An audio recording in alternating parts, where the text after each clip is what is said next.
Për fat të keq kemi ardhur përsëri në vendin e njëjtë të kërkojmë drejtësinë, e cila nuk po vjen.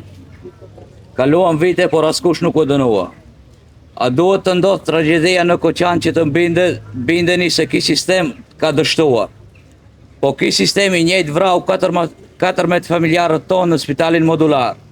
E askush më mirë se ne nuk e din si ndjehen familjarët e viktimave në Koçan, që humbën me më të dashurit e tyre. Ato u dogjën kurse neve vazhdon të na djeg shpirti çdo ditë se bindemi që të gjitha këto tragjedi nuk janë rastësi. 4 tragjeditë e fundit kanë një të përbashkët, korrupsionin që i vrau gjithë.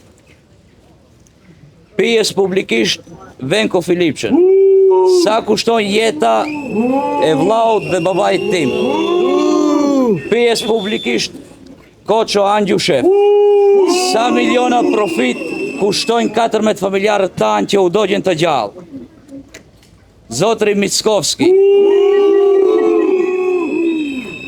ju dolet dhe premtuat që rastin do të fillonin nga fillimi për gjitha rastet që janë djegur.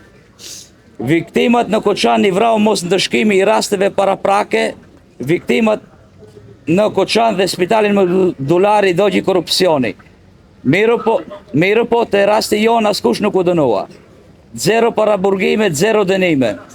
Sot të dashurit tonë nuk mund t'i ktheni, por ne kërkojmë drejtësi jo selektive. A ka dështim dhe turp më të madh për një shtet që aspiron vlera perëndimore kurse sistemin e ka të qelbur gjithandej? Shkoi Oveski, erdhi Koçevski. Kërkojmë urgjentisht nga Prokuroria Publike Shtetërore, Lupço Koçevski, nga Tetova të nis hetimin dhe të dënohen fajtorët e vërtet. Ata që shëtitin në për Dubai, jo rasti të zvaritet pa epilog, siç po ndodh në gjykatën e Titovës. Ngushëllime për gjithë viktimat.